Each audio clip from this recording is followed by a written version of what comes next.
បាទសួស្តីពុកម៉ែបងប្អូនបាទកាលមុនខ្ញុំធ្លាប់បានថតវីដេអូបង្ហាញជូនបងប្អូនទស្សនាជាមួយនឹង BWD បាទប្រភេទ model Seagull ប៉ុន្តែជាប្រភេទពណ៌បាទ Ski White ពណ៌អសបែកទៅដោះគោតែឥឡូវនេះខ្ញុំមានមួយគ្រឿងជាមួយនឹងពណ៌ខ្មៅថតបង្ហាញជូនបងប្អូនតើពីរពណ៌ហ្នឹងវា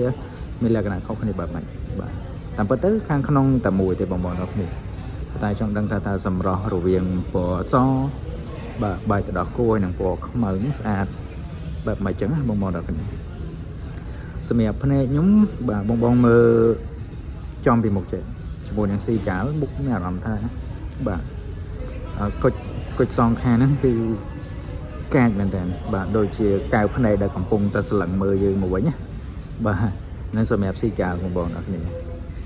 បាទបងមើលមកជុំបាទតើខ្មៅសម្រាប់ពណ៌ខ្មៅស្អាតប៉ុណ្ណាដែរបាទសម្រាប់ខ្ញុំខ្មៅគឺស្អាតមួយយ៉ាងបាទហើយអគ្គិសនីសុនអញ្ចឹងជីស្រួលបងក្នុងក្រុងជាងអ៊ីនតេរីគឺអត់ខុសគ្នាបងទាំងគ្នាបាទបងទាំងគ្នាបាទពូកខាងក្នុងរូបរាង design នេះគឺតែមួយទេអ្វីដែលខុសវាគឺពណ៌ខាងក្រៅ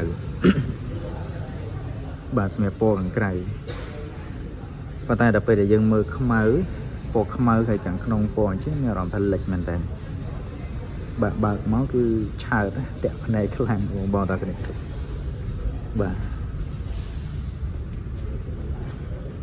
spec option គឺតែមួយបងខុសតែពណ៌ខាងក្រៅបន្តិចទេបាទគេសនីសុទ្ធបងជិះក្នុងនិយាយទៅ30ពេញគឺជិះបាន300គីឡូហ្នឹងបងទាំងគ្នា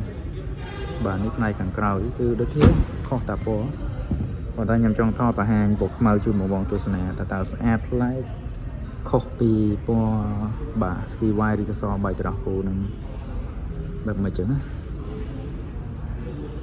បងចង់មើលពណ៌ផ្សេងក៏យើងមានដែរ Seagull នេះប្រភេទពណ៌រាងត្រួយឆេកតែសម្រាប់ខ្ញុំខ្មៅគឺស្អាតមានអារម្មណ៍ថាមើលទៅស្អាតហើយការចំណាយមែនតើ